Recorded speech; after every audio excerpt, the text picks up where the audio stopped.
আসসালামু আলাইকুম এভরিওয়ান। আমি আরেকটি নতুন ভিডিও নিয়ে আপনাদের মাঝে হাজির হলাম। বাংলাদেশে যাওয়ার সময় মালয়েশিয়া থেকে ছুটিতে যখন গিয়েছিলাম তখন যাওয়ার সময় আমার অনেক ভালো লাগলো। রাস্তার চতুর্পাশটা রাস্তাটা পরিচ্ছন্ন দেখে খুব ভালো লাগলো, তাই কারণে ভিডিওতে তুলে ধরলাম। আশা করি আপনাদেরকেও ভালো লাগবে। উন্নত রাষ্ট্রগুলো এমনিই ভালো লাগে, পরিচ্ছন্ন থাকে। পরিচ্ছন্ন হওয়ার কারণটি কি জানেন? এদেশের মানুষ সচেতন। ময়লা নিজেরা নিজ দায়িত্বে ডাস্টবিনে ফালায়। আমি এমনও দেখেছি কোটি কোটি টাকার মালিক নিজের গাড়িতে করে নিয়ে ময়লাটা ফালায়। এটা আমাদের দেশে সম্ভব না। আমাদের দেশে মনে করেন যে পাতি মেম্বারের ছেলেও ওই ময়লা ফালাই দিলে এই ময়লা কেন ফালাইছো সেটা বললে মনে করেন যে বহু সিক্রেট হয়ে যাব। সেটা রাজনৈতিক আলোক, সেটা নাই করি।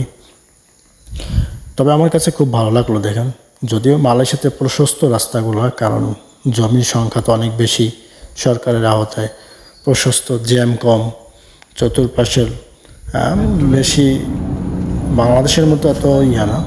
দেখেন আশেপাশে যে বিল্ডিংগুলো আছে আলহামদুলিল্লাহ খুব ভালো, বড় বড় বিল্ডিং। ভালোই লাগলো। যাইতে যাইতে আপনাদের সামনে তুলে ধরলাম ভিডিওটি। আসলে দেশে যাইতেছি তো, দেশে যাওয়ার সময় দেখা যায় আনন্দটা একটু বেশি থাকে।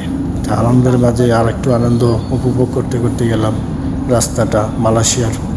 অবশ্যই আপনাদের ভালো লাগবে। আমি নতুন কাজ করতে আসছি, আপনারা যদি আমাকে ভালোবাসা দেন অবশ্যই আমি একটা সফলতা অর্জন করতে পারবো। আপনাদের ভালোবাসা, সাপোর্ট, দোয়া চাচ্ছি। আপনারা বড় বড় কন্টেন্ট ক্রিয়েটরদেরকে ভালোবাসা দেন। আমরা ভাই ছোট, আমাদেরকে একটু ভালোবাসা দেন, কারণ তারা না হয় সেলিব্রিটি, আমরা তো কিছু না, কিন্তু আমরাও তো মানুষ, আমাদেরকে তো ভালোবাসা দেওয়া যায়, তাই নাকি? ভালোবাসা দিয়েন বাইরে। আরিফ বিডি টিভির সাথে থাকবেন।